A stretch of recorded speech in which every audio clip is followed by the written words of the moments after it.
Ok, un, deux, trop...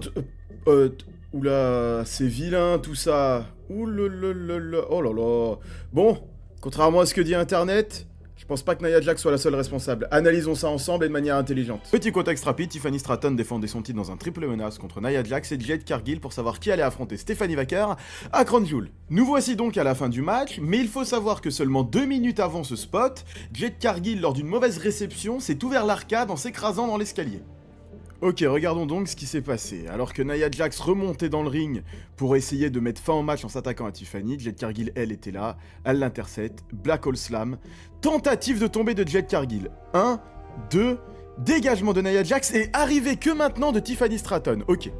Si on décompose, on peut donc voir que Tiffany Stratton était censée casser le tombé. Malheureusement, elle arrive en retard et si on compte, elle arrive après un compte potentiel de 3. Donc Nia Jax a bien fait de se dégager en avance, elle a anticipé puisqu'elle a effectivement pris l'information, comme on peut le voir ici, elle a les yeux tournés vers l'extérieur et elle voit que Tiffany ne sera jamais là à temps pour casser le tombé. Donc Tiffany est l'élément perturbateur qui a enclenché ce cafouillage de fin de match. Mais attention, ça arrive bien sûr, je ne suis là pour blâmer personne, juste pour essayer de comprendre.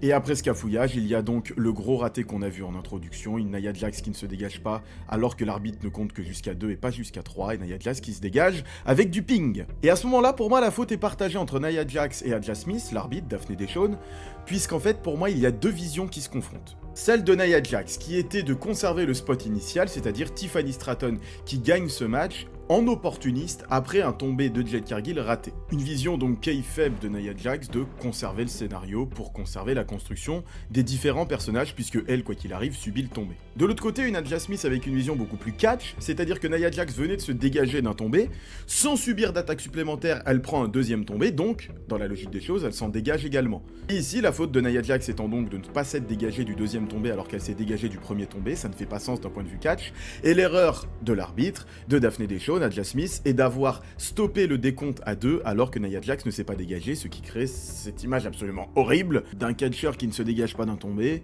mais l'arbitre qui arrête quand même de compter. Et ici, ça me dérange un peu moins, puisque à Money in the Bank, eh bien, on aurait couronné un nouveau champion qui était Seth Rollins, alors que là, quoi qu'il arrive, Tiffy prend la victoire. Et je le rappelle, Jade Cargill à ce moment-là était en sang, donc Nia Jax s'est peut-être dit aussi, ça sert à rien de continuer, je perds quoi qu'il arrive, la priorité est de soigner Jade Cargill. Pendant que l'arbitre, elle, devait avoir une symphonie venant des vestiaires dans l'oreille, à travers son oreillette, vu la situation extrêmement délicate qui est en train d'avoir lieu. Et si je fais cette vidéo, c'est aussi pour pointer du doigt l'harcèlement et l'acharnement qu'il y a sur les femmes dès qu'il y a un petit raté, et notamment Nia Jax, à cause de son passif, mais on sait que c'est pas que ça. Hein. Donc s'il vous plaît, arrêtez votre hypocrisie, ça arrive.